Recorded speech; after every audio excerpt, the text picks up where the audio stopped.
Crecí en un pequeño y tranquilo vecindario donde todos se conocían. Nuestra casa estaba en el final de una calle sin salida, donde los patios eran amplios y los días parecían eternos, especialmente en el calor del verano. Era el tipo de lugar donde nunca pasaba nada, hasta que un día algo pasó, y lo extraño es que, al mirar atrás era bastante obvio, como un tren que avanza lentamente, que no puedes detener pero puedes ver venir desde lejos. Mis padres todavía viven allí, pero el lugar nunca ha sido igual desde lo que pasó con Dan. Es como esa escena de la película de Austin Powers, donde el tipo está frente a una aplanadora que viene hacia él, gritando, «¡Detente!», a todo pulmón en lugar de apartarse en los 60 segundos que tiene. Fue una situación evitable de la que nadie tuvo la madurez para alejarse. Dan era nuestro vecino, y desde el día que se mudó había algo extraño en él. No era el tipo de persona que hacía escándalos en público, o daba fiestas salvajes ni nada por el estilo. De hecho, la mayor parte del tiempo se mantenía en su propio mundo. Pero era su manera de mantenerse al margen lo que te daba escalofríos si pensabas demasiado en ello. Siempre tenía esa mirada dura en los ojos, como si te estuviera evaluando, decidiendo si valías su tiempo, o si eras alguien a quien aplastar como a un insecto. Dan era un tipo bastante grande, probablemente en sus 40 largos cuando lo conocimos. Tenía esos antebrazos gruesos cubiertos de tatuajes viejos que se habían desdibujado con el tiempo, y siempre llevaba la misma gorra de béisbol grasienta calada hasta la frente. Supongo que era porque Dan estaba perdiendo el cabello.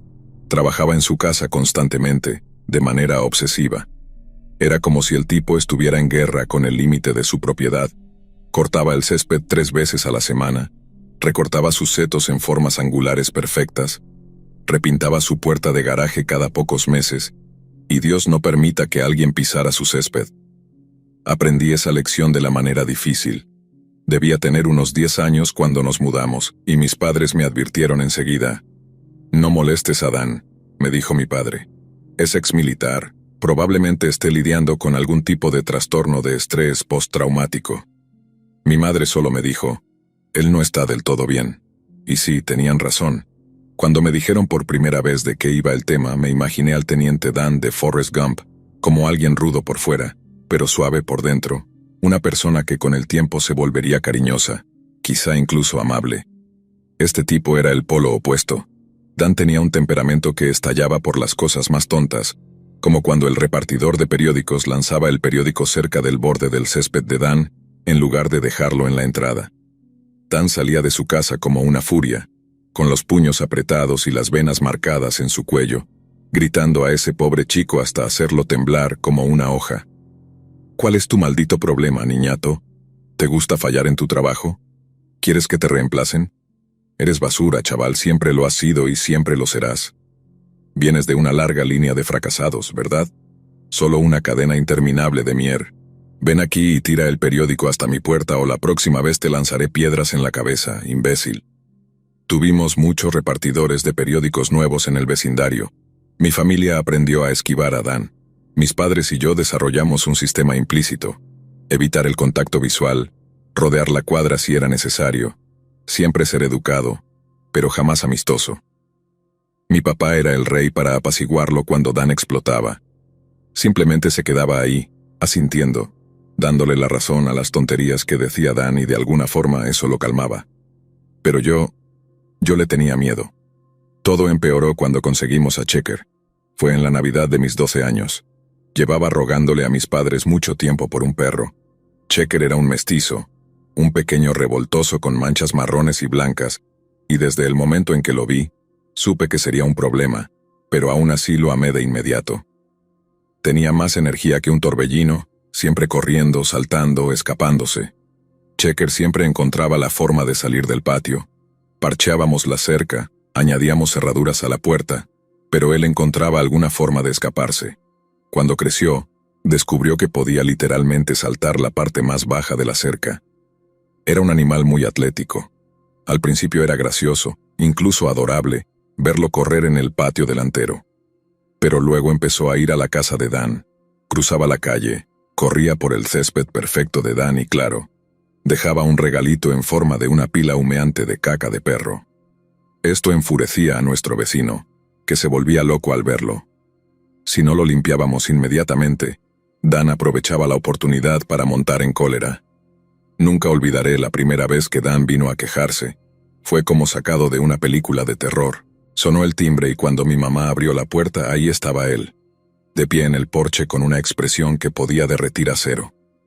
Su cara estaba roja y tenía una pala en una mano, y en el extremo una pila de caca de perro. ¿Es esto tuyo?, gruñó hacia mi mamá. Mi madre estaba nerviosa, disculpándose antes incluso de saber lo que estaba pasando. Lo siento mucho, Dan, ¿no volverá a suceder?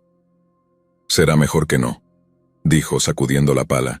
La próxima vez lo arreglaré definitivamente. Mi papá intervino entonces calmando las cosas como siempre hacía.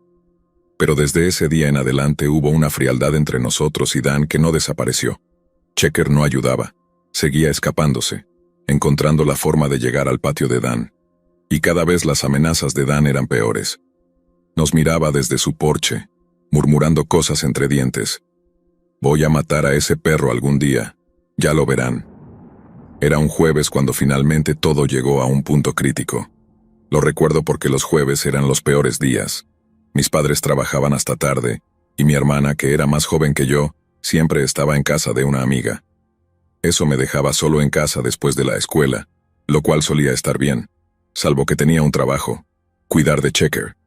Normalmente no era gran cosa, pero si pasaba algo, cualquier cosa, yo tenía que lidiar con ello. No era la mejor situación, sobre todo si las cosas se torcían. Esa tarde llegué a casa y dejé la mochila en la puerta. Fui directo a la nevera y saqué una soda cuando escuché el familiar sonido del portón abriéndose. Me congelé, sabiendo exactamente lo que había pasado. Checker. Corrí a la ventana y efectivamente ahí estaba corriendo calle abajo como si lo hubieran liberado de prisión. El pánico me recorrió como un tenedor en un enchufe. Sin pensar, salí corriendo y gritando, «Checker, vuelve aquí ahora». Pero no me escuchó, nunca lo hacía. Checker cruzó la calle como una bala directo hacia el patio de Dan. Mi corazón se hundió mientras corría tras él. La camioneta de Dan no estaba en la entrada, y por un breve momento pensé que quizás tenía suerte, que tal vez no estaba en casa, que podría agarrar a Checker y salir de ahí antes de que Dan notara algo. Esa era realmente mi única opción, ya que dejar que el perro corriera por su jardín llevaría a un choque casi seguro. «Tengo una golosina para ti», grité sin recibir ninguna respuesta. Corrí hacia el patio, sin aliento, y vi a Checker olfateando alrededor de uno de los arbustos meticulosamente recortados de Dan. «Vamos, chicos», susurré acercándome, «vamos a casa». Estaba a punto de agarrarlo cuando lo escuché. El suave sonido mecánico de la puerta del garaje al abrirse. Me congelé. Tienes que estar bromeando. Mi peor pesadilla y casi con certeza cómo moriría. La puerta se elevó lentamente, revelando la camioneta de Dan estacionada adentro, y allí, en el umbral que conectaba el garaje con la casa, estaba Dan. Tenía la mano en el pomo de la puerta, con una sonrisa torcida en la esquina de sus labios. «¿Qué haces en mi propiedad, chico?», dijo. «Solo vengo por mi perro», respondí tartamudeando. «¿Tu perro, eh?». Los ojos de Dan se movieron hacia Checker, quien estaba ajeno al peligro en el que estaba. «Ese perro tuyo lleva dejando su mier por todo mi jardín desde hace 19 meses seguidos». «Lo siento», murmuré. «Prometo que no volverá a suceder». «Oh, sé que no», dijo Dan. Su sonrisa se amplió. «Tengo la solución aquí mismo». Antes de que pudiera responder, Dan abrió la puerta y salió el Doberman más grande y feroz que había visto en mi vida. El perro gruñó, su pelaje negro brillaba, sus músculos se movían mientras avanzaba hacia mí y Checker. Checker tenía 9 kilos menos que ese perro fácilmente, un verdadero monstruo de animal. «Ataca, Spike», dijo Dan. No esperé a ver qué pasaba después. Solo grité a Checker para que corriera, corriendo yo hacia la cerca. Checker gimió y corrió detrás de mí, pero ese Doberman era rápido, más rápido que cualquiera de los dos. Se lanzó contra Checker, tirándolo a un lado como si fuera solo un juguete. Escuché el gemido de dolor de Checker, pero no podía detenerme. Tenía que escapar. Salté sobre la cerca, aterrizando fuerte en el otro lado, cerrando la puerta de golpe detrás de mí. Me giré justo a tiempo para ver a Dan en el borde de su jardín riéndose. Realmente se estaba riendo. Y allí en el césped, Spike tenía a Checker inmovilizado. sus enormes mandíbulas chasqueando cerca del cuello de mi perro. No podía respirar, no podía pensar, solo sabía que tenía que salvar a Checker. Mis manos temblaban mientras agarraba el teléfono y marcaba el número de mi papá. Le conté toda la historia rápidamente. «Papá, por favor, vuelve a casa. El perro de Dan está atacando a Checker». «Voy en camino», dijo papá, «quédate adentro». Pero no podía quedarme dentro, no podía simplemente mirar. Agarré mi viejo palo de hockey del armario y salí de nuevo, con el corazón palpitando, las piernas temblando. Checker seguía peleando, pero estaba perdiendo. El Doberman era grande, demasiado fuerte. «¡Suéltalo!», grité, golpeando con todas mis fuerzas. El palo se estrelló contra el costado de Spike y el Doberman gruñó, pero no soltó. Golpeé de nuevo, esta vez más fuerte, y finalmente el perro soltó a Checker. Mi perro se levantó, cojeando y sangrando, pero vivo. Spike volvió a lanzarse, pero Checker estaba preparado esta vez, consciente del peligro, y mordió a Spike en el hocico. Lo seguí con una serie de golpes al estúpido perro entre los ojos. Por un momento parecía que podríamos lograrlo. Luchamos de un lado a otro con el animal mientras nuestro vecino solo se sentaba y reía, animando a su perro. Eventualmente todos nos cansamos y tuvimos la oportunidad de retroceder hacia la casa. Checker y yo nos retiramos lentamente, el Doberman todavía gruñendo, pero a una distancia segura. Entonces escuché el sonido de llantas rechinando, la camioneta de mi papá rugiendo hacia el camino. Salió del auto con furia en su rostro, y en su mano llevaba un arma. Sabía que mi papá siempre llevaba una pistola en el auto, pero nunca lo había visto manejarla de manera tan casual en ninguna situación. Verlo sacar el arma y apuntarla directamente a la cara de Dan fue asombroso. No dijo una palabra mientras cruzaba el jardín, sus ojos fijos en el vecino. Dan estaba allí, con los brazos cruzados y esa misma sonrisa, como si todo esto fuera algún tipo de juego. Pero cuando mi papá le apuntó con el arma, esa sonrisa vaciló un poco. «¿Qué vas a hacer, Mike?», dijo Dan, tratando de sonar valiente pero fallando. «¿Dispararme por un perro?». Mi papá no parpadeó, ni siquiera dudó. «Sí», fue todo lo que dijo con una voz helada. «Y luego dispararé a tu perro, será así de simple». Tiró del martillo y luego rozó el gatillo con el dedo. Dan se estremeció y toda la energía de la situación se desinfló. «Esto no es por el perro, esto es por ti», dijo mi papá. «Mi hijo está solo en casa, atacado por ti y esa cosa que llamas perro. Le haría un favor a toda la comunidad si te volara la cabeza ahora mismo». El silencio que siguió fue tan denso que casi sofocaba. Por un segundo pensé que Dan podría desafiarlo, probar a ver qué pasaría. Pero entonces, con un silbido bajo, Dan llamó a su Doberman que con la cola entre las piernas se acercó hasta Dan. «¿Estás loco?», murmuró Dan, pero había un destello de miedo en sus ojos ahora. Ya no se estaba riendo. «Yo no soy el que deja que mi perro intente matar a la mascota de un niño», dijo mi papá con calma. «La próxima vez no seré tan amable. Esta cosa se pondrá en tu cara de nuevo». Dan se quedó allí un momento, mirándonos con odio, sus manos apretadas en puños, y luego, sin decir nada más, se dio la vuelta y se metió a su casa arrastrando a Spike con él. La puerta del garaje se cerró lentamente, sellándolos a ambos adentro. Me quedé ahí, temblando, aferrado al palo de hockey como a un salvavidas, mis ojos moviéndose entre mi papá y la casa de al lado. Checker estaba tirado en el césped, gimiendo suavemente, con su pelaje manchado de sangre. Mi papá guardó la pistola y luego se arrodilló junto a Checker, pasando sus manos con suavidad sobre el cuerpo tembloroso de mi perro. «Vamos a meterlo adentro», dijo en voz baja.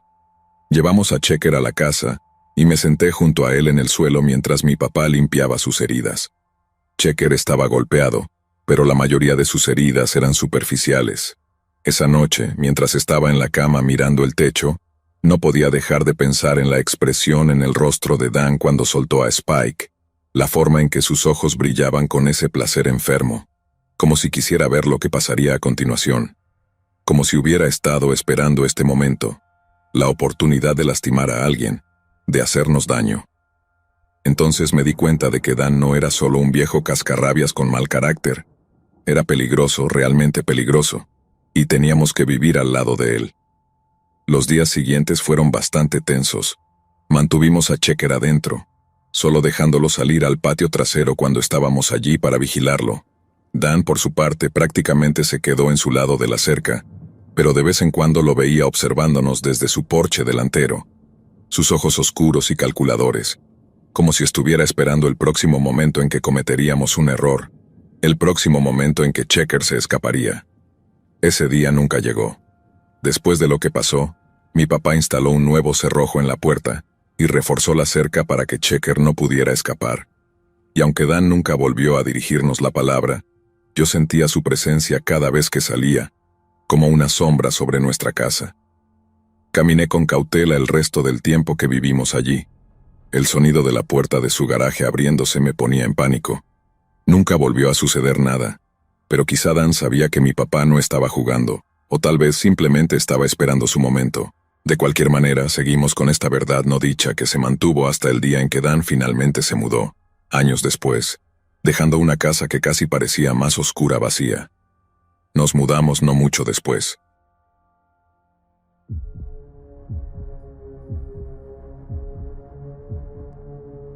Mirando hacia atrás me di cuenta de que desde el principio había señales, indicios sutiles de que algo andaba mal, pero a los 14 años no tenía esa intuición que llega con el tiempo y la experiencia.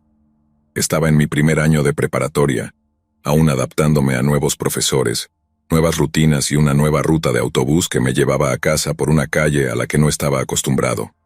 Mi casa no había cambiado, era la misma en la que había vivido toda mi vida, un lugar tranquilo con vecinos conocidos, del tipo que sonreían amablemente pero no se metían en los asuntos de los demás. Pero tan pronto como empecé a caminar por la nueva ruta, comencé a notar algo extraño. Era mi primer año, lo cual significaba que había cambiado de escuela, así que mi nueva ruta de autobús pasaba por una parte completamente diferente de la ciudad. Incluso mi parada de autobús era diferente. Había estado recorriendo la misma ruta, navegando los mismos barrios durante los últimos años. De repente estaba ese hombre que nunca antes había visto. Su casa estaba en una esquina, justo donde el autobús me dejaba. La primera vez que lo noté, él estaba en su garaje trabajando en una podadora. Tenía la cabeza agachada y su rostro estaba oculto bajo una gorra de béisbol sucia, pero en cuanto me acerqué, levantó la mirada. Sus ojos me siguieron demasiado de cerca. Era como si me estuviera observando al pasar, estudiándome. La forma en que su mirada se demoraba, casi posesiva, hizo que mi estómago se tensara con incomodidad. Lo descarté como una imaginación mía, convenciéndome de que solo era un tipo cualquiera sin nada mejor que hacer. Mirar a la gente. Todo el mundo hace eso, ¿verdad? Empecé a tomar esa ruta todos los días. Era el camino más rápido a casa. Montaba en el autobús durante 10 minutos. Bajaba en esa pequeña intersección de calles traseras y luego caminaba otros 10 minutos hasta casa. A menos que tuviera planes, como ir a casa de alguien, me gustaba ir rápido a casa, hacer mi tarea y relajarme en el sofá. Pasar junto a ese tipo raro, lamentablemente, era el camino más rápido a la libertad. No pasó mucho tiempo antes de darme cuenta de que este tipo siempre estaba ahí, en el mismo lugar, en el mismo garaje, todos los días. Sus ojos me encontraban siempre. Nunca saludaba, nunca decía hola, solo miraba. Al principio intenté ignorarlo, mantenía la cabeza baja, apretando las correas de mi mochila tan fuerte que mis nudillos se volvían blancos, obligando a mis piernas a moverse cada vez más rápido. Me decía a mí mismo que no importaba, que yo no lo conocía y él no me conocía. Pero en el fondo la incomodidad estaba creciendo, y no era solo por la mirada. Pronto fueron las cosas que me decía. «Oye, preciosa», me llamó una tarde a mitad del año escolar. «¿Te ves bien hoy?» No respondí, mantuve mi paso constante y mis ojos fijos en la acera delante de mí. Esas palabras se colaron en mis oídos como veneno, volviendo mis entrañas frías. ¿Quién diablos es este tipo y por qué me habla así? No sabía qué hacer y no quería armar un escándalo, pero cada día era peor. Sus comentarios se volvieron más vulgares, más sugerentes, su sonrisa más amplia y más amenazante, como si disfrutara del poder que tenía sobre mí, la forma en que sus palabras me hacían retroceder. «Dios, esos jeans te quedan algo increíble. Si tú luces así, ni quiero saber cómo se ve tu madre. ¿Te ayudo con tu tarea, niña?» Te ves cansada, preciosa, ven, tengo algo en el garaje que te animará. No seas tímida. Mocosa, solo porque estás buena no significa que puedes ser una Mírame. Fue una escalada que vi desarrollarse durante semanas. Empezó a acercarse también, saliendo del garaje como un monstruo que sale de una cueva. Era realmente desagradable. Tenía la piel curtida, completamente quemada por el sol, la cara surcada de arrugas y una nariz venosa. Sus ojos acuosos parecían los de un borracho. Sentía su mirada quemándome la espalda, y cuanto más caminaba, más sofocada me sentía. Era como si su presencia se pegara a mí, siguiéndome todo el camino hasta mi casa y permaneciendo mucho después de que cerrara la puerta detrás de mí. Cada noche cuando me acostaba recordaba sus palabras, su cara. Cerraba los ojos con fuerza, tratando de bloquear el recuerdo, pero siempre volvía, llenándome de miedo. Todavía no le había contado a nadie, ¿qué diría? No había hecho nada ilegal, no era como si me hubiera tocado, pero, Dios, solo la forma en que me miraba y me hablaba. No era la única que pasaba por su casa. Mi hermanita Beth y mi hermano Gil, de 7 y 9 años, también caminaban por allí para ir a la escuela, ahora que la ruta del autobús había cambiado. Eran demasiado pequeños para notar cosas como esa, demasiado absortos en sus propios mundos para prestar atención a ese hombre en el garaje. No quería que lo vieran. No quería que se convirtieran en objetivos de sus comentarios raros y espeluznantes también. Así que les dije casualmente que intentaran caminar con los otros niños de la parada de autobús. Lo planteé como una sugerencia, tratando de no asustarlos, pero sentía un miedo profundo cada vez que pensaba en lo que podría suceder si se topaban con él solos. Y luego, un día, todo escaló, casi como si mis precauciones hubieran provocado el problema. Un día, después de soportar otro comentario asqueroso, había tenido suficiente. Al pasar por su casa me detuve. No me importó que mis piernas se sintieran como gelatina, ni que mi corazón pareciera querer escapar de mi pecho. Me di la vuelta y lo miré fijamente. Su sonrisa se ensanchó como si supiera que no haría nada. Se equivocaba. Si me dices una palabra más, dije tan claro como pude, llamaré a la policía. Por un segundo su rostro cambió, contorsionándose en algo más oscuro y enojado. Y luego, tan rápido como llegó, volvió a sonreír, como si me poseyera. Sin decir otra palabra, extendió la mano y bajó la puerta del garaje. El chirrido metálico al cerrarse resonó en la calle y me quedé ahí, congelado, escuchando el latido de mi corazón retumbando en mis oídos. No sé qué esperaba, pero no era eso. Él no estaba jugando. Esto era una muestra de poder para él, y supe en ese momento que nunca iba a detenerse. Cuando llegué a casa finalmente me derrumbé y le conté todo a mis padres. La forma en que me miraba, las cosas asquerosas que me decía, la forma en que intentaba atraerme a su garaje. El rostro de mi papá se puso rojo de ira y por un momento pensé que podría ir allí y golpearlo. Pero mi mamá lo detuvo, su voz calma pero firme. «Llamaremos a la policía», dijo, «que ellos se encarguen». La policía vino, pero fue una visita breve, y según ellos, no había mucho que pudieran hacer. No había roto ninguna ley, no había contacto físico ni amenazas de violencia, solo palabras espeluznantes. Mis padres estaban furiosos, pero no se podía hacer nada. Me sentía impotente, como si el hombre fuera intocable, y eso solo empeoraba mi ansiedad. No podía ni siquiera pasar por su casa sin que mi piel se erizara, sabiendo que probablemente estaba detrás de esa puerta del garaje esperándome. «¿Y él vive en la esquina?», preguntó el policía mirando su libreta. «Sí, es una casa grande y amarilla cerca de la parada de autobús». «Ah, sí, ese es Daryl. Ha estado en nuestro radar desde hace más de 2 años, pero nunca ha cruzado la línea lo suficiente como para justificar llevarlo a la estación de policía. Tiene un largo historial de ser raro». Esto era increíble y lo último que mi familia quería escuchar. Ese tipo esencialmente tenía un pase libre para hacer lo que quisiera. Por lo que estaba escuchando, conocía los vacíos legales lo suficiente para hacer y decir todo tipo de locuras a los chicos que pasaban por su propiedad. La policía se fue y mi familia se quedó sin opciones.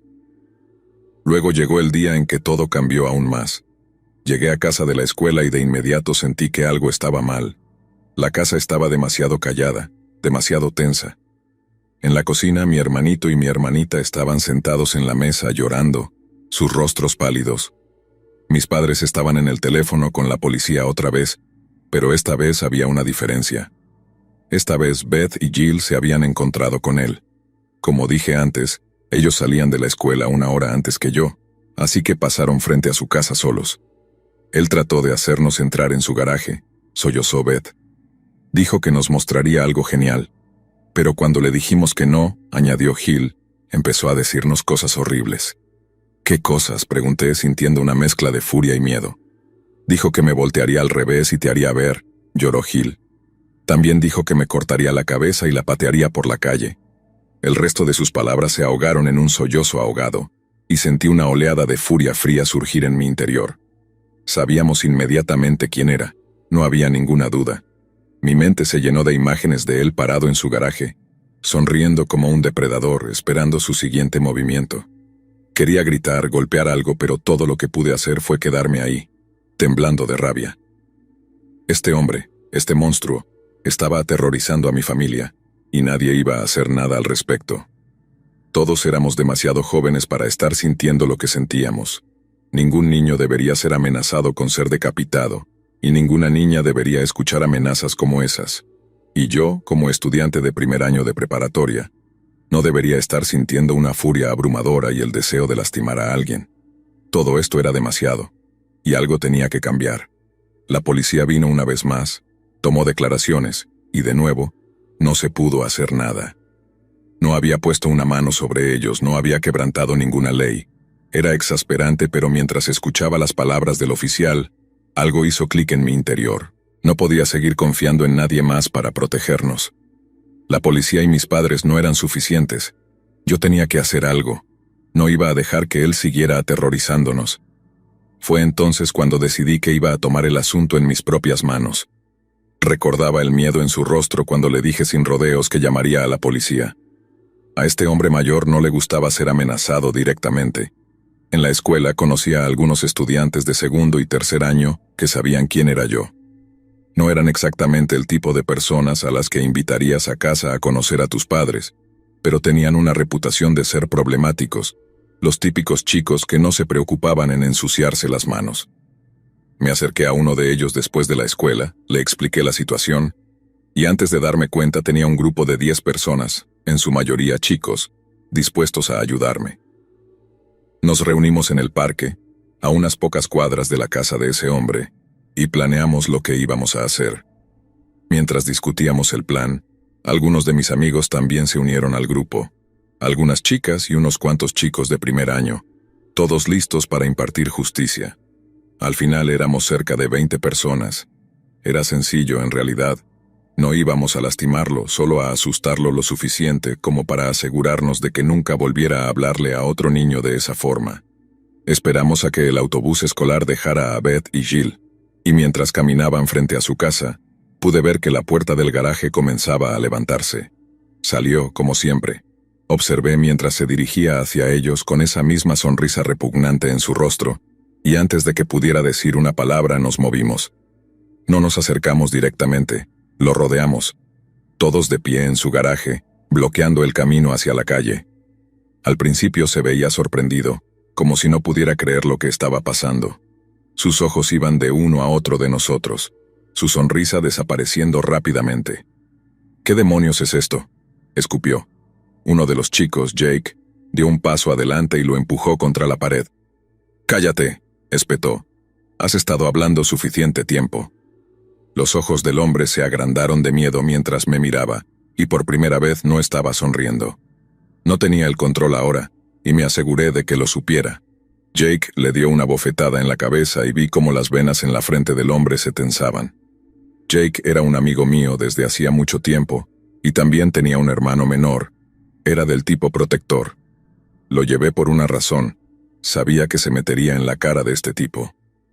«Si vuelves a hablarme a mí, a mis hermanos o a cualquier otra persona en la calle, volveremos», le dije. «Y la próxima vez no serán solo palabras». «¿Eso es todo? ¿Ustedes mocosos tienen algo para mí?», soltó tratando de sonar desafiante. Jake y otro chico lo empujaron contra la pared otra vez, como si fuera una pelota de baloncesto. Le dieron un par de bofetadas y lanzaron unas cuantas amenazas más. «Sí, eso es todo», respondimos todos al unísono. Él no respondió, se quedó ahí, furioso, mientras salíamos del garaje uno por uno. Cuando lo miré por última vez, estaba pálido como un fantasma, sacudiendo la cabeza. Así terminó ese día, nunca lo volví a ver. Ese garaje permaneció cerrado, y el hombre se convirtió en un fantasma en nuestro vecindario. Se mudó unos años después, pero hasta que eso sucedió, solo era una presencia en el extremo de la calle, una voz que oíamos ocasionalmente desde su patio trasero. Otros chicos hablaban de él a medida que avanzaba la preparatoria, pero para mí y para mi familia, nunca volvió a ser un problema.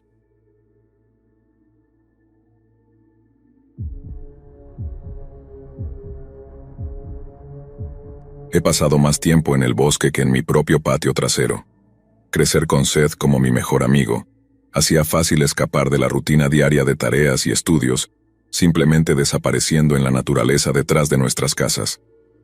Comenzamos a explorar el bosque cuando estábamos en cuarto de primaria, y para nosotros, el bosque no eran solo árboles y senderos, sino aventuras esperando a suceder, algo virgen, crudo.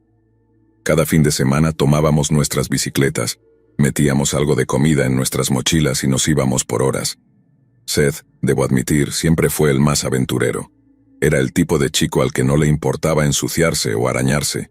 Yo, en cambio, era más cuidadoso, más precavido, pero la emoción de descubrir siempre me mantenía persiguiéndolo, sin importar lo profundo que fuéramos en el bosque. Por allá había unos estanques de vacas, viejos y llenos de barro. Fingíamos pescar o nos metíamos hasta las rodillas, dándonos manotazos para espantar a los mosquitos mientras reíamos como locos. Una vez incluso encontramos una vieja casa del árbol, completamente abandonada, con tablas de madera podridas pero todavía colgando en su lugar. Seth la trepó y por supuesto yo lo seguí, con el corazón acelerado mientras escuchaba las tablas crujir debajo de mí. Me retó a saltar, le dije que estaba loco, pero al final siempre terminaba haciéndolo. Había todo tipo de cosas allá afuera, restos de viejos campamentos, ropa abandonada, a veces alguna señal de alguna fiesta, generalmente de hacía mucho tiempo, como si unos chicos de los años 80 o 90 se hubieran robado una caja de cervezas y se las hubieran bebido todas junto a un tronco. Una vez encontramos un cartel de persona desaparecida. Era de un chico de 14 años y estaba fechado en el 2001. Estaba en lo profundo del bosque, a kilómetros de cualquier sendero o carretera, y nos dio escalofríos. Cuanto más explorábamos, más cosas extrañas encontrábamos. Viejos autos oxidados cubiertos de musgo y enredaderas, restos de alguna vida abandonada. Incluso encontramos un viejo pozo de mina, aunque no nos atrevimos a acercarnos después de que Seth lanzara una piedra y nunca escucháramos que llegara al fondo. Ese lugar me daba realmente escalofríos, pero a Seth, claro, le encantaba. «Debe haber algo genial allá abajo», decía él, aunque ambos sabíamos que era territorio peligroso. Incluso a esa edad tan joven, podíamos sentir que algo no estaba bien. A medida que crecimos, nuestras aventuras se intensificaron. Llegó la secundaria y mientras la mayoría de los chicos se unían a equipos deportivos o empezaban a tener citas, Seth y yo seguíamos explorando. Pero cuando mis padres me sorprendieron con una pequeña moto de motor, ahí fue cuando todo cambió. De repente ya no solo caminábamos por los senderos, ahora los recorríamos a toda velocidad. Seth estaba tan emocionado como yo, aunque la moto era mía. Mi papá nos enseñó a manejarla, viéndonos practicar durante horas hasta que pudimos montarla sin caernos cada pocos minutos. Seth se volvió bueno en eso rápido, y empezamos a turnarnos. Uno de nosotros se iba en la moto, cruzando el bosque como un rayo, mientras el otro se quedaba esperando su turno. En nuestra imaginación, quien montaba la moto estaba completando algún tipo de misión peligrosa, recuperar un artefacto o prevenir la extinción de un animal escurridizo, alguna misión importante. La otra persona tenía que quedarse y mantener el campamento base seguro. Así llamábamos al lugar donde dejábamos la moto. Teníamos una pequeña lata de gasolina, mucha agua, snacks y una pala de mano. Todas esas cosas básicas que podríamos necesitar allá afuera. El guardián del campamento organizaba todo. Hacía pequeñas barreras con ramas y hojas para mantener el campamento escondido y fuera de la vista. Esto le daba seguridad al que montaba la moto cuando regresaba. Todo era diversión, solo algo que hacer para que la otra persona no se aburriera esperando su turno. Esa moto nos abrió nuevos territorios. Nos aventuramos más profundo en el bosque que nunca, siguiendo sistemas de agua, lechos de ríos secos y arroyos que serpenteaban por la densa vegetación como venas. Sentíamos que éramos las primeras personas en pisar esos lugares, descubriendo viejos campamentos y estructuras olvidadas por el mundo. Una vez encontramos una construcción medio enterrada. Debía ser una vieja cabaña de caza que se había derrumbado, nada más que un montón de madera podrida y techos de metal. Pero fue la moto lo que realmente nos dio esta sensación de libertad, de invencibilidad. Al menos así se sentía. Si algo se ponía peligroso o aterrador, podíamos salir de ahí a toda velocidad, a unos gloriosos 46 kilómetros por hora. Un día decidimos explorar una zona que nunca habíamos tocado, lo que Seth había empezado a llamar el bosque trasero. Estaba más lejos de lo que nunca habíamos ido. Un lío salvaje y cubierto de enredaderas y árboles enormes, tan espeso que no podías ver ni 1,5 metros al frente sin apartar ramas. Había un arroyo que lo cruzaba, pero más allá de eso era un laberinto verde. Habíamos intentado explorarlo una vez antes, pero debido a lo espeso que era, tuvimos que usar los lechos de ríos secos que encontramos. Ese día nos encontramos con un par de zorrillos y nunca volvimos a intentarlo. Pero ahora, con la moto, sería fácil. Era el turno de Seth de tomar la moto primero, y lo vi alejarse mientras el ruido del motor se desvanecía entre los árboles. Aún podía escuchar el zumbido durante los primeros 10, quizá 15 minutos, pero luego, nada. Silencio. Supuse que solo había ido un poco más lejos de lo normal, que estaba explorando aún. Pero pasaron 30 minutos y comencé a ponerme nervioso. El sol comenzaba a bajar, proyectando sombras largas sobre nuestro campamento improvisado. Una pequeña zona despejada que habíamos hecho con algunos suministros que habíamos guardado. Un par de botellas de agua, un casco, una cuerda y una pala. Había hecho un pequeño muro de piedras con ramas y agujas de pino en la parte superior. Realmente era casi como un pequeño puesto de avanzada. Finalmente el sonido del motor rompió el silencio y Seth regresó a toda velocidad, levantando tierra mientras frenaba. Apagó el motor y se quitó el casco, y fue entonces cuando noté su cara, pálida y con los ojos muy abiertos como si hubiera visto un fantasma. Explicó por qué había regresado como un misil. ¿Qué pasa?, le pregunté, ya sintiendo una inquietud en el pecho. Seth no me respondió de inmediato, solo se quedó allí mirando al suelo y respirando fuerte. Finalmente habló. «Encontré algo», dijo. «¿Qué? ¿Qué encontraste?» No sé, es como un campamento o algo, pero está realmente mal». Eso captó mi atención. «¿A qué te refieres con mal?» Sacudió la cabeza como si intentara borrar la imagen de su mente.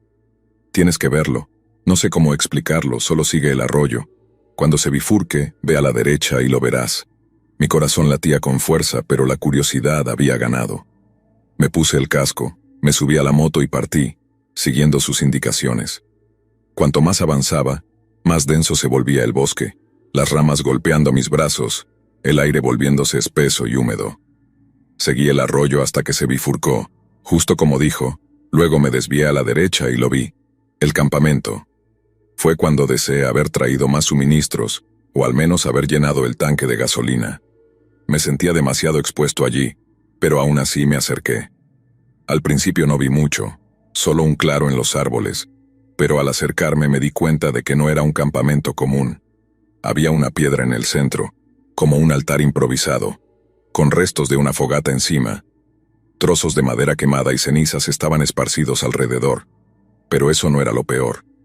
Atados a los árboles cercanos había una familia de animales, zorros muertos y en descomposición, sus cuerpos colgando inertes de cuerdas.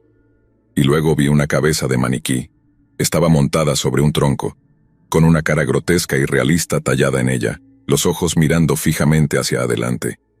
Había todo tipo de runas y símbolos tallados en el tronco y en el plástico de la cara. Había otras cosas también, linternas y partes de cuerpo de silicona atadas a los árboles, colgando como algún tipo de macabra decoración. Todo el lugar apestaba a podredumbre y suciedad, y sentí náuseas subiéndome por la garganta, pero no podía apartar la mirada. ¿Quién ataría animales muertos y juguetes sexuales a los árboles? Fue entonces cuando escuché ruido detrás de mí. Me giré rápidamente y lo vi. Un hombre, sucio y desaliñado, de pie al borde del claro, mirándome. Sus ojos estaban oscuros y vacíos, y detrás de él había una pequeña tienda destartalada que se balanceaba con el viento, como algo salido de una pesadilla. Mi mente se quedó en blanco, no pensé, solo reaccioné. Corrí hacia la moto, la puse en marcha de un golpe y salí de ahí tan rápido como pude, el rugido del motor llenándome los oídos mientras aceleraba de regreso hacia Seth.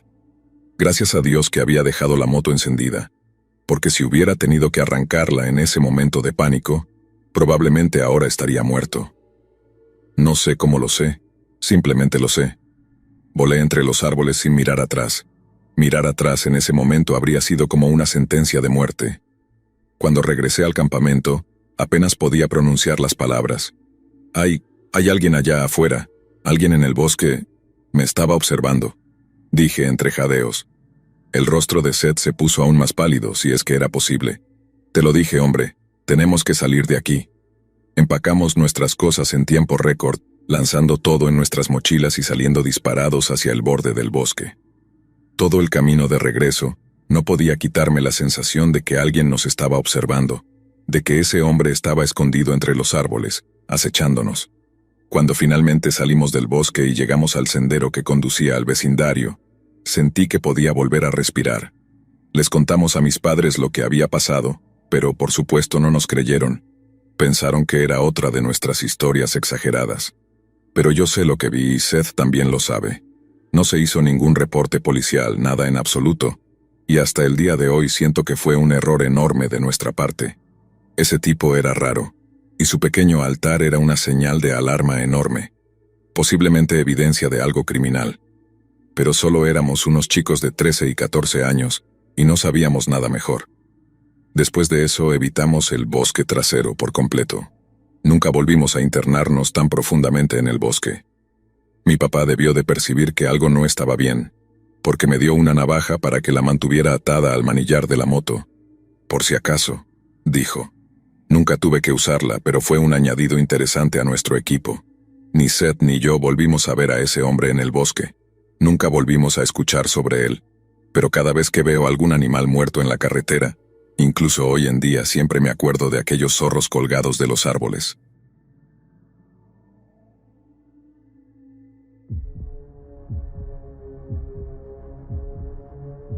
Recuerdo el primer día que él llegó a nuestra puerta. Era una tarde cálida, de esas que se sienten perezosas, como si el sol mismo se estuviera tomando su tiempo para derretirse sobre los tejados. Mi hermano Edward había estado paseando de un lado a otro en la pequeña cocina, frotándose las manos, todo nervios. Había puesto un anuncio en el periódico pidiendo trabajo, cualquier trabajo realmente, y hoy era el día en que un hombre llamado Frank Howard vendría a encontrarse con él. Solo tenía 10 años, pero recuerdo que sentí algo extraño cuando el señor Howard finalmente llegó.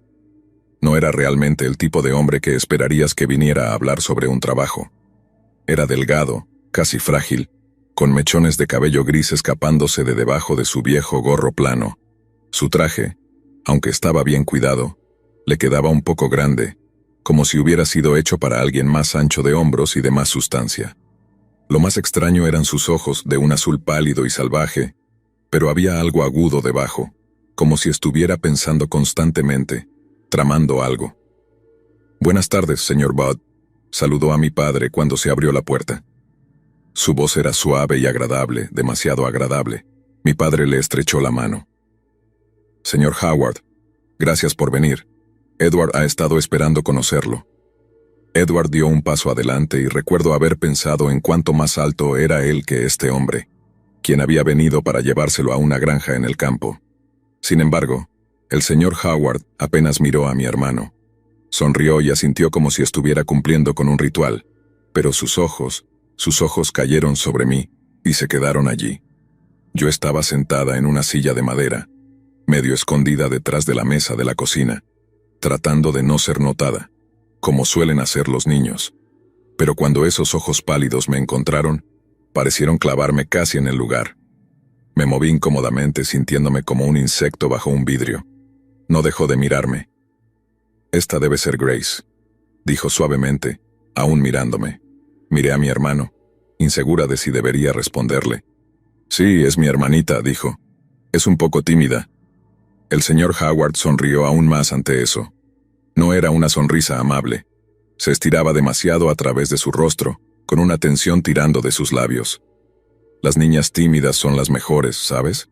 Tengo una sobrina de su edad, de unos 10 años, ¿verdad? Asentí con la boca seca. Quería desaparecer debajo de la mesa. Algo en él me daba escalofríos, aunque en ese momento no podía explicar por qué. Luego, volvió su atención a mi hermano, finalmente rompiendo esa mirada incómoda, y habló sobre la granja, los campos ondulados, la vida tranquila lejos de la ciudad. Dijo que Edward encajaría perfectamente, que sería bien pagado y albergado cómodamente. Pero cada pocos momentos sus ojos volvían a mí. Esa conversación me pareció eterna. Edward hacía preguntas, mi padre asentía, pero yo seguía congelada. Sentía como si la mirada del señor Howard realmente me hubiera atrapado en algún tipo de red invisible. Constantemente cambiaba de posición en mi asiento, tratando de ignorar cómo se me erizaban los vellos de los brazos cada vez que sus ojos caían en mí. Finalmente, el señor Howard carraspeó y se ajustó la gorra. Lamento mucho, pero olvidé que hoy es el cumpleaños de mi sobrina. Tiene casi la misma edad que Grace. No me gustaría decepcionarla. Me pregunto si quizá Grace podría venir conmigo, conocer algunas niñas de su misma edad, disfrutar de una fiesta para ella. Parpadeé confundida, al igual que mi padre. Nunca había oído una petición como esa antes, pero el señor Howard estaba lleno de sonrisas y encanto. Su voz era dulce, como una canción de cuna destinada a inspirar confianza. «Oh, no sé sobre eso», dijo mi madre, interviniendo desde la habitación contigua. «Es bastante joven para andar sola sin nosotros. Solo serían unas pocas horas», aseguró el señor Howard. «La tendría de regreso antes de la puesta de sol. Las niñas estarían tan emocionadas de conocer a alguien nuevo». Mi padre se rascó la barbilla y sus ojos se entrecerraron, pero el señor Howard no cedió. «Le prometo, señor, soy de fiar. Tiene mi palabra». Fue extraño lo rápido que cambió la conversación después de eso. Era como si su voz hubiera tejido algún tipo de hechizo, como si de repente mis padres no pudieran encontrar ninguna razón para objetar. Quería protestar, decir que no quería ir, pero las palabras simplemente se quedaron atoradas en mi garganta. Algo en mí me decía que debía permanecer en silencio. Tal vez era la forma en que su mirada se había suavizado, volviéndose más hambrienta con cada vistazo. «Está bien, adelante, Grace», dijo mi padre sonriéndome. «Será bueno para ti, realmente no sales mucho». Así que me puse el abrigo y seguí al señor Howard fuera de nuestra casa, fuera de mi hogar y hacia una pesadilla. El camino hacia la casa donde el señor Howard dijo que era la fiesta se sintió casi como un sueño. Las calles se volvían más estrechas, los edificios más viejos y más deteriorados. No me gustaba la forma en que el cielo parecía oscurecerse a medida que caminábamos, aunque el sol aún no se había puesto. Las sombras simplemente se aferraban a los callejones, casi como si ellas mismas nos estuvieran observando. El señor Howard estuvo en silencio la mayor parte del camino, tarareando suavemente para sí mismo, como si todo fuera perfectamente normal. Traté de mantener un poco de distancia entre nosotros, sin querer estar demasiado cerca de él, pero cada vez que retrocedía, él disminuía el paso, obligándome a mantener el ritmo. Finalmente llegamos a esta casa vieja y destartalada, con la pintura descascarada y las ventanas oscuras. No parecía el tipo de lugar donde alguien celebraría una fiesta de cumpleaños. Antes de que pudiera decir algo, el señor Howard sonrió y dijo: «Espera aquí, Grace. Solo verificaré adentro para asegurarme de que todo esté listo». Desapareció por la puerta crujiente, dejándome parada en la acera. Miré a mi alrededor sintiéndome inquieta. La calle estaba vacía, en silencio. Incluso los pájaros habían dejado de cantar. No sabía qué hacer, así que deambulé un poco, recogiendo algunas flores silvestres que lograron abrirse paso entre las grietas de los adoquines. Mi corazón latía nerviosamente en mi pecho. Me convencí, diciéndome a mí misma que solo era una fiesta de cumpleaños, una pequeña aventura, pero ese sentimiento de miedo no me abandonaba. «Grace», llamó la voz del señor Howard desde arriba. Miré hacia arriba y lo vi saludando desde una ventana abierta, su sonrisa estirada demasiado otra vez. «La fiesta está lista, entra». Tragué saliva, con los nervios creciendo en mi garganta, pero hice lo que me pidió. Subí los escalones de la entrada, la madera crujiendo bajo mi peso, y abrí la puerta. La casa olía a polvo y algo más, algo agrio. El aire era espeso, sofocante. Entré, pero no había sonidos de niños riendo, ni decoraciones, ni fiesta. El lugar estaba completamente vacío, solo el leve tic-tac de un reloj en algún lugar dentro de la casa. Mis piernas se sentían pesadas, pero subí las escaleras paso a paso hasta que llegué a la planta superior. La puerta del dormitorio estaba entreabierta y podía ver la luz que se filtraba desde adentro. «Señor Howard», llamé, mi voz temblorosa. «Adelante, entra, Grace», respondió, su voz suave como la seda. Empujé la puerta y entré en la habitación. Estaba vacía, excepto por una cama, solo paredes desnudas y suelo polvoriento. Entonces la puerta del armario crujió y se abrió. Salió el señor Howard. No el señor Howard. Estaba despojado de su ropa. Su cuerpo pálido destacaba en la penumbra de la habitación. Sus ojos ahora brillaban con algo mucho peor que hambre. Parecía emocionado de mostrarme su forma desnuda, casi danzando de lado a lado, sus ojos fijos en mí. Mi corazón latía en mi garganta. Nos miramos a los ojos y él mostró esa sonrisa horrible. Grité y retrocedí. «Serás una buena niña, ¿verdad?», susurró, su voz ahora fría, desprovista de aquella falsa calidez. El terror me envolvió y me giré para correr, pero él fue demasiado rápido.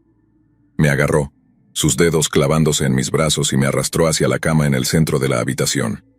Pateé, mordí y arañé, pero él era mucho más fuerte de lo que parecía. Grité, pero nadie vino. Nadie me escucharía en este lugar olvidado. «Llámame Albert», susurró mientras sus manos desgarraban mi ropa. Empecé a llorar y a suplicar misericordia, diciéndole que le contaría a mi padre y que la justicia no tardaría en llegar. El señor Howard, o mejor dicho, Albert, se rió de eso y solo continuó estrangulándome más fuerte. Dije que me llamaras Albert. Insistió. Susurré el nombre mientras él asentía y apretaba con más fuerza. «Buena niña», murmuró, y mi visión se nubló, el mundo desvaneciéndose a negro, siendo su silueta la última cosa que vi. Han pasado 5 años desde que vi a mi hija Grace. 5 largos y miserables años desde que ese hombre que se hacía llamar Frank Howard entró en nuestras vidas. Lo recuerdo claramente incluso ahora, con su figura pequeña y la manera en que se comportaba, como si fuera un hombre humilde y trabajador. Pero había algo en él, algo que no pude identificar en ese momento. Ahora desearía haber prestado atención a ese sentimiento que me inquietaba. Todavía puedo imaginarlo como si hubiera sido ayer, el día que entró en nuestro hogar. Parecía tan educado, tan cortés. Llevaba un traje bien planchado y una gorra, luciendo más como un hombre de negocios que como un granjero, aunque eso era lo que decía ser. Un hombre del campo que buscaba contratar a un joven fuerte para trabajar en su granja. Mi hijo Edward había estado poniendo anuncios en el periódico buscando cualquier tipo de trabajo para ayudar a nuestra familia. Estábamos pasando dificultades, como la mayoría de las familias en esos días, pero siempre tuvimos esperanza de que algo mejor estuviera a la vuelta de la esquina. Cuando el señor Howard apareció, pensé que podría ser ese algo mejor. Parecía bastante entusiasmado, estrechando la mano de Edward y hablando sobre lo bueno que sería tener a un joven trabajando al aire libre, en el aire fresco, en la tranquilidad del campo. Pero lo que más se me queda en la mente, lo que persigue mis sueños, es la forma en que sus ojos constantemente se dirigían hacia Grace. Ella solo tenía 10 años, una niña pequeña sentada tranquilamente a la mesa, pero la forma en que él la miraba, debía haber sabido. «La hija es una dulzura», decía sonriéndole de esa manera suave pero inquietante. Grace, siempre tímida, solo le sonreía de vuelta, con sus grandes ojos marrones llenos de inocencia. No tenía idea del tipo de monstruo que estaba sentado frente a ella. No pasó mucho tiempo antes de que él comenzara a hablar de su sobrina, de cómo tenía la misma edad que Grace, y de que iba a haber una fiesta de cumpleaños para ella esa misma tarde. Preguntó si Grace podría acompañarlo, conocer a otros niños. «La tendré de vuelta antes del anochecer», dijo, y en ese momento no parecía tan extraño. Una fiesta infantil sonaba inofensiva, pero Dios me ayude, dije que sí. Grace estaba emocionada, por supuesto. Una fiesta de cumpleaños significaba pastel, juegos y nuevos amigos. Le peiné el cabello, le até su cinta azul favorita y la besé en la mejilla antes de que se fuera. «Compórtate», le dije, «y escucha al señor Howard». Esas fueron las últimas palabras que le dije, Pasaron días, luego semanas, y la búsqueda no produjo nada. Cada vecino, cada rincón de la ciudad fue examinado, pero Grace había desaparecido, se había desvanecido en el aire. La policía hizo lo que pudo, pero parecía que solo estaban persiguiendo fantasmas. No teníamos pistas, ninguna respuesta real, solo un vacío donde solía estar mi hija. Después de meses de angustia, finalmente pensaron que habían encontrado al responsable, Charles Edward Pope, el superintendente local. Su esposa separada lo había denunciado, alegando que se comportaba de manera extraña alrededor de niñas jóvenes, que había estado actuando erráticamente en las semanas previas a la desaparición de Grace. Pope no tenía coartada, ninguna defensa que pudiera explicar dónde había estado el día en que Grace desapareció. Lo arrestaron, lo juzgaron, y por un tiempo pensé que tal vez él era el culpable. Pero no era él. Lo liberaron sin cargos 1 año y medio después. Otro callejón sin salida. Luego, 5 años después de ese día maldito, llegó una carta. Recuerdo el momento en que la sostuve en mis manos. Pesada, ominosa. El papel parecía demasiado grueso, la tinta demasiado negra. No podía leerla yo misma, pues no sabía leer, así que no tuve más remedio que pedirle a Edward que la leyera en voz alta. El momento en que las palabras salieron de su boca, la sangre se me heló. Mi estimada señora Wood, en 1894, un amigo mío trabajaba como marinero en el vapor Tacoma, del capitán John Davis. Zarpó de San Francisco rumbo a Hong Kong, China. Al llegar, él y otros 2 bajaron a tierra y se embriagaron. Cuando regresaron, el barco se había ido. En ese momento, había una hambruna en China. La carne de cualquier tipo costaba entre $1 y $3 la libra. Tan grande era el sufrimiento entre los más pobres que todos los niños menores de 12 años eran vendidos como alimento para evitar que otros murieran de hambre. Un niño o niña menor de 14 años no estaba seguro en la calle. Uno podía entrar en cualquier tienda y pedir bistec, chuletas o guisado, y le traerían una parte desnuda del cuerpo de un niño o niña, y le cortarían justo lo que quería. La carta era vil, sin Dios por completo. Según todas las cuentas, el hombre que la escribió describía horrores, cosas indecibles sobre niños vendidos como comida durante la hambruna en China. Hablaba sobre cómo su amigo había desarrollado un gusto por la carne humana, y cómo él mismo también había sentido curiosidad por lo que podría ser.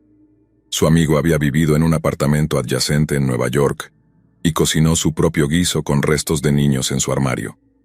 Este es el lugar donde el remitente de la carta había probado la carne humana por primera vez. Quería detenerlo, hacer que dejara de leer, pero no pude. Algo dentro de mí me decía que tenía que escuchar el resto, que debía saberlo. La voz de Edward temblaba mientras continuaba. Pude ver cómo se le iba el color del rostro a medida que seguía leyendo. El domingo 3 de junio de 1928, los visité en el 406 de la calle 15 Oeste. Les llevé queso cottage y fresas, almorzamos.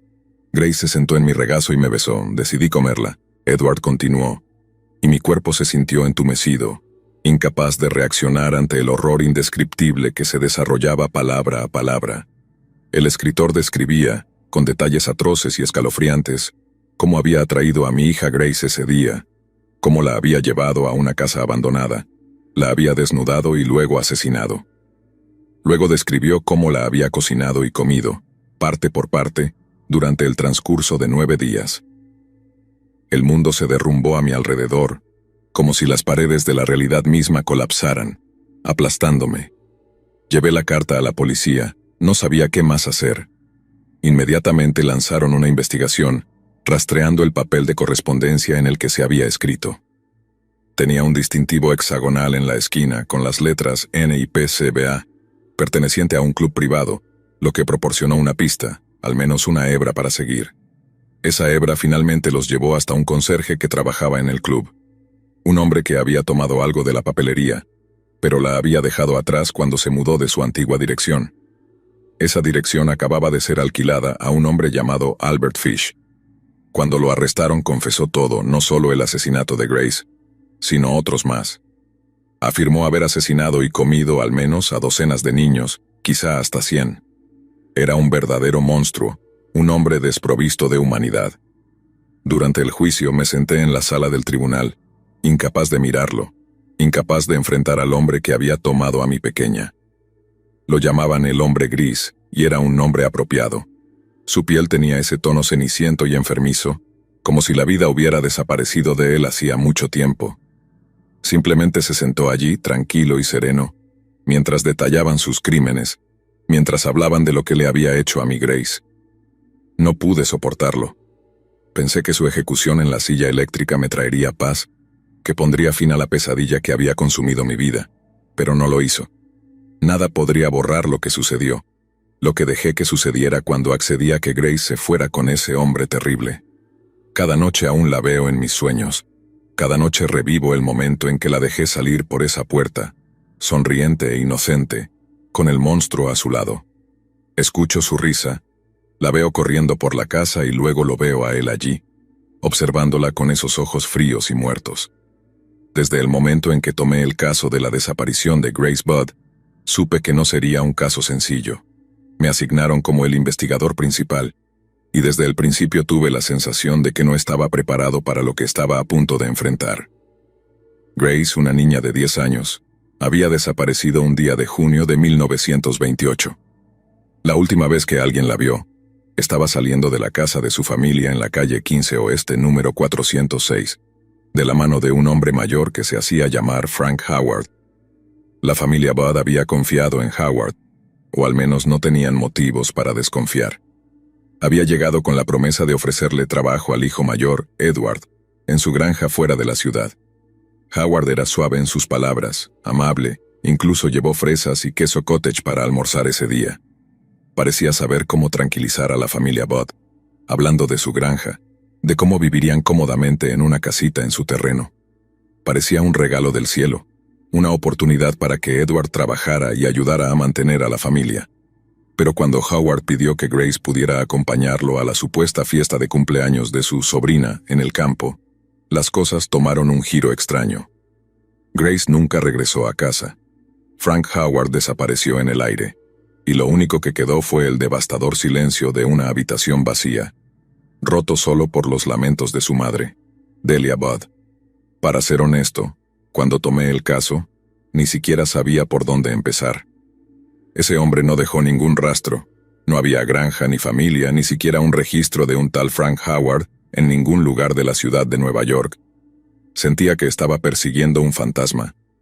Los días se convirtieron en meses, los meses en años y no teníamos pistas ni evidencias. Era como si Grace Budd hubiera sido tragada por la ciudad, otra niña desaparecida en las sombras. Fuera quien fuera este señor Howard, los registros me decían que nunca tuvo una granja.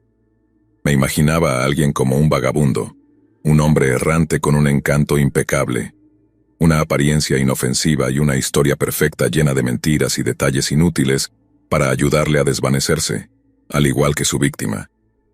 Ansiaba hablar con el señor Howard, hacer que sintiera miedo sino otra cosa. No podía dejarlo ir. Algo en este hombre, Frank Howard, simplemente me carcomía. Seguía pensando en su osadía, en la forma en que se había metido en sus vidas como si perteneciera allí, como si supiera cómo manipular a cada persona en esa sala, y lo había conseguido. Caminó fuera de sus vidas, llevándose a Grace con él. 2 años después tuvimos un avance, o al menos eso parecía al principio.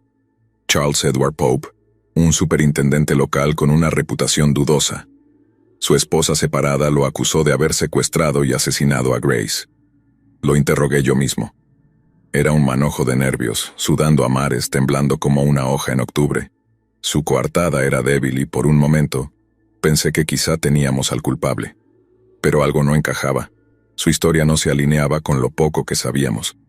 Después de meses de interrogatorios, Pope fue liberado. No había nada, absolutamente nada, que lo relacionara con el crimen. Era un hombre extraño, sí, pero el señor Pope no era un asesino. El caso volvió a enfriarse. Cada noche volvía a casa con el peso del fracaso presionando en mi pecho, sabiendo que una niña estaba muerta y que algún loco estaba libre.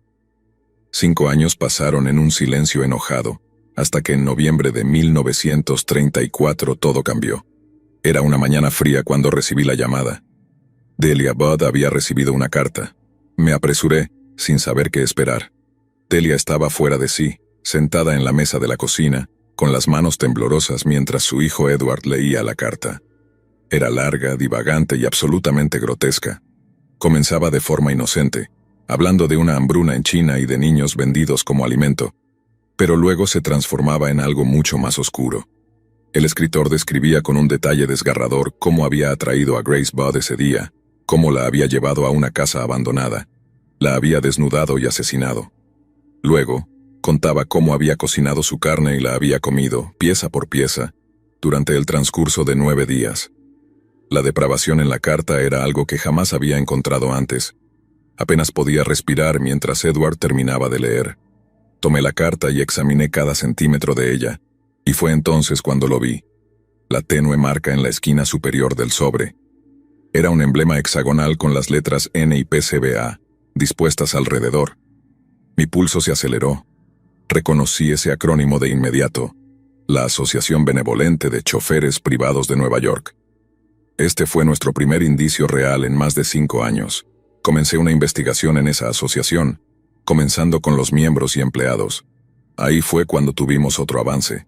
El conserje se presentó, admitiendo que había llevado papelería del club a su casa, pero que la había dejado cuando se mudó. Nos dio la dirección, un lugar en la calle Cieneste. Fuimos al edificio de apartamentos y hablamos con la encargada. Ella nos entregó una lista de inquilinos recientes, y uno de los nombres me golpeó como una bofetada. Albert Fish. Investigué sobre Fish. En la superficie parecía un anciano inofensivo, con el pelo canoso, un hombre aparentemente devoto que recitaba escrituras como un predicador. Pero había algo bajo la superficie, una oscuridad que lo retorcía y deformaba. Tenía antecedentes, aunque menores, principalmente por delitos menores y vagancia, pero cuanto más investigaba, más convencido estaba de que Fish era nuestro hombre. Usaba nombres falsos con frecuencia, y algo en mi instinto me decía que Frank Howard era uno de esos nombres. La pieza final encajó cuando descubrimos que Fish había estado recibiendo cheques de su hijo mientras vivía en ese apartamento. La encargada confirmó que el último cheque había llegado esa misma mañana.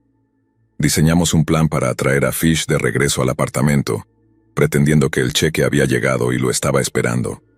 Me aposté en el pasillo, fingiendo ser un residente, observando la puerta como un halcón. No tardó en aparecer. Albert Fish, su figura frágil acercándose al buzón. Me acerqué lentamente, con calma, para no asustarlo. «Señor Fish», dije. Él levantó la vista hacia mí, sus ojos agudos y alerta, como los de un animal cauteloso. «Sí, soy el detective King», dije, mostrándole mi placa. «Me gustaría que me acompañara a la comisaría. Tenemos algunas preguntas para usted». Fish no se inmutó, sonrió de hecho y asintió. «Por supuesto, oficial, iré con usted». Me di la vuelta para llevarlo por el pasillo, pero en un instante sentí una presencia detrás de mí. Me giré justo a tiempo para ver el destello de acero. Una navaja de afeitar que iba directo a mi garganta. El instinto tomó el control. Le agarré la muñeca y la retorcí golpeándolo contra la pared, haciendo que la navaja cayera al suelo. Por un momento, Fish solo me miró. Su sonrisa ahora desvanecida, reemplazada por algo mucho más siniestro, casi animalístico. Lo esposé en el acto con el corazón latiéndome en el pecho. El hombre que tenía frente a mí no era solo un anciano cualquiera. Era un depredador, un monstruo en la piel de un anciano. Una vez en la comisaría, Fish ni siquiera intentó negarlo. Confesó todo y algo más. Afirmó haber matado a más de 100 personas, principalmente niños, aunque solo pudimos confirmar unos pocos. Su calma y su completa falta de remordimiento me helaron hasta los huesos. Como si las confesiones no fueran lo suficientemente aterradoras, los exámenes médicos revelaron que Fish se había insertado docenas de agujas en la ingle, dejándolas allí durante años. Tenía un palo con clavos incrustados que usaba para flagelarse. Este hombre estaba más allá de enfermo, era una pesadilla andante. Incluso admitió haber dejado que los niños lo golpearan con ese palo. Albert Fish hablaba del dolor como si fuera su única fuente de alegría, y describía el acto de infligirlo a otros con una reverencia que me daba escalofríos. «El dolor», decía, «es lo único que me hace sentir vivo». Al final, Fish fue condenado por el asesinato de Grace Budd, aunque sabía que había innumerables otras víctimas, perdidas en el abismo del tiempo y el descuido. Fue a la silla eléctrica en enero de 1936, pero incluso eso se sintió como una victoria vacía. No hay consuelo en llevar a un hombre como Albert Fish ante la justicia. El verdadero horror es saber que un ser como él existió alguna vez. A veces me pregunto si alguna vez sabremos realmente cuántos niños fueron arrancados de nosotros por él, cuántas vidas destruyó. Pero una cosa es segura: Albert Fish no era un hombre, era un monstruo nacido de los recovecos más oscuros de la depravación humana. Y yo tuve que enfrentarme cara a cara con ese monstruo. En las noches, cuando cierro los ojos, no logro sacarme la imagen de Grace de la mente. Ella, con sus rizos oscuros y su risa dulce, inocente. La veo corriendo alegre por la casa, sin sospechar que la sombra del mal estaba justo al lado de ella. Y entonces veo esos ojos de Fish, esos ojos vacíos y fríos, observándola con hambre, con una intención que ahora entiendo demasiado bien. Todo comenzó con una simple solicitud de trabajo, una esperanza para una familia en tiempos difíciles. Pero para la familia Budd, esa esperanza se convirtió en la peor de las pesadillas. Fue una lección terrible y dolorosa de cómo el mal puede disfrazarse de bondad, cómo un monstruo puede parecer un anciano inofensivo con una sonrisa cortés y palabras suaves. Desde entonces, cada caso de desaparición de un niño se siente personal para mí. Me obsesiona no dejar que ningún otro niño sufra el mismo destino que Grace, y aunque sé que no podré salvar a todos, sigo adelante. Porque nadie debería enfrentar lo que ella enfrentó, ni su familia, ni cualquier otra familia. Albert Fish pudo haber muerto, pero su sombra permanece, recordándonos la oscuridad que algunos seres humanos pueden albergar. Ahora, cada vez que salgo a investigar, llevo conmigo el recuerdo de Grace, de su inocencia robada. Es un recordatorio doloroso, pero también es mi fuerza, porque en algún lugar ahí afuera en las sombras puede estar el próximo Albert Fish, y si tengo algo que ver con ello, jamás le permitiré que vuelva a suceder una tragedia como esta. Cada vez que reviso los archivos de niños desaparecidos, es como si Grace estuviera ahí mirándome. No pasa un día sin que me atormente la idea de que quizás, en aquel momento, si hubiera investigado más, si hubiera estado más atento, todo esto podría haberse evitado. Ese tipo de pensamientos son veneno, lo sé, pero también son el impulso que me lleva a revisar cada detalle, a mirar 2 veces, a cuestionarlo todo. Porque sé lo fácil que es para un monstruo pasar desapercibido, actuar con frialdad bajo una máscara de bondad y esconderse detrás de una fachada respetable. El nombre de Albert Fish nunca se mencionaba en la comisaría sin una sombra de temor. Los jóvenes detectives preguntaban sobre el caso, miraban los documentos, leían la carta, y aunque intentaban no mostrarlo, veía en sus rostros el mismo horror que sentí yo. Nadie podía entender cómo un ser humano podía cometer tales atrocidades, y aún así, tener la frialdad de sentarse a confesarlo todo como si relatara una receta de cocina. Fish fue más que un asesino, fue una advertencia sobre la naturaleza misma del mal, sobre la profundidad de la depravación que algunos seres humanos son capaces de alcanzar. Los psicólogos y psiquiatras que evaluaron a Fish durante el juicio intentaron explicar su comportamiento, catalogarlo, diagnosticarlo. Hablaron de psicosis, de trastornos profundos y de obsesiones insanas, pero para mí ninguna palabra científica podía capturar la verdad. Él no era simplemente un enfermo mental, era un símbolo viviente de las partes más oscuras de la humanidad, esas que todos preferimos ignorar y esconder en lo más profundo. A Fish no le movía la locura, le movía algo peor, una voluntad de hacer daño que parecía fría y calculada, como si cada uno de sus actos fuera una ofrenda a un tipo de mal, que hasta conocerlo me parecía imposible. Su juicio fue un espectáculo en el que algunos buscaban entenderlo, y otros, como yo, simplemente querían verlo enfrentarse a una justicia que, aunque pequeña en comparación con sus crímenes, al menos diera algo de paz a las familias que destrozó. Cuando lo llevaron a la silla eléctrica, recuerdo que pensé que, por fin, la vida me permitiría soltar esta historia, olvidar y seguir adelante. Pero eso nunca pasó. Fish murió. Sí, pero la pesadilla sigue viva, especialmente para la familia Budd.